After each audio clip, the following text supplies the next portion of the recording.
এতদিন যা ছিল স্রেফ আশঙ্কা, এবার তাই বাস্তব হতে চলেছে।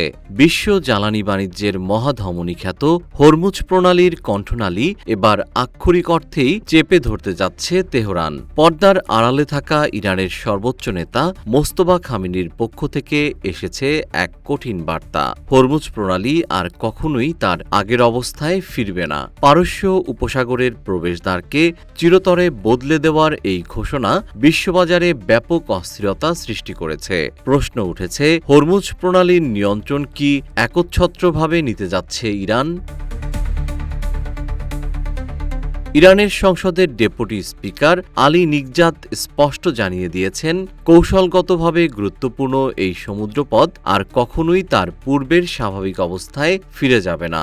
আর এই কঠোর সিদ্ধান্তের নেপথ্যে রয়েছেন ইরানের সর্বোচ্চ নেতা। ২৬ এপ্রিল মেহের নিউজ এজেন্সিকে দেওয়া এক সাক্ষাৎকারে আলী নিকজাত এক চাঞ্চল্যকর তথ্য ফাঁস করেছেন। তিনি জানান, হরমুজ প্রণালীর বর্তমান রুদ্ধ অবস্থা বজায় রাখা সরাসরি সর্বোচ্চ নেতার একটি সুনির্দিষ্ট আদেশ। দায়িত্ব নেওয়ার পর থেকে মোস্তফা খামেনি এখন পর্যন্ত জনসম্মুখে না এলেও পর্দার আড়াল থেকে তার প্রতিটি চাল বিশ্ব মোড়লদের ঘুম কেড়ে নিচ্ছে। নিকজাতের ভাষায়, এই যুদ্ধ ইরানের জন্য একটি ঐশ্বরিক আশীর্বাদ। তিনি বলেন, আমরা এখন বুঝতে পেরেছি, যদি আমরা হরমুজ প্রণালী এবং বাব আল মানদেবের কণ্ঠনালী চেপে ধরি, তবে বিশ্ব অর্থনীতির ২৫% সরাসরি ধসে পড়বে। ইয়েমেন ও আফ্রিকার মধ্যবর্তী বাব আল মানদেব এবং পারস্য উপসাগরের প্রবেশদ্বার হরমুজ, এই দুই জলপথের নিয়ন্ত্রণ এখন তেহরানের হাতে তাসের টেক্কার মতো কাজ করছে।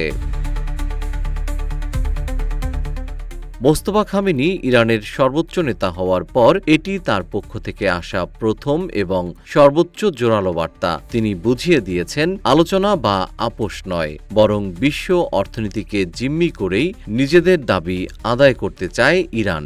বিশ্লেষকরা মনে করছেন, তার এই অবস্থানে বিশ্ববাজারে জ্বালানি তেল ও পণ্য সরবরাহ ব্যবস্থায় দীর্ঘস্থায়ী সংকটের সৃষ্টি করবে। বর্তমানে ইরান এবং যুক্তরাষ্ট্র ইসরায়েল যুদ্ধের অন্যতম প্রধান রণক্ষেত্রে পরিণত হয়েছে হরমুজ প্রণালী। ইরানের এই নতুন অবস্থান বৈশ্বিক জ্বালানি ও পণ্য সরবরাহ ব্যবস্থাকে আরও দীর্ঘস্থায়ী সংকটের দিকে ফেলে দেবে বলে আশঙ্কা করা হচ্ছে।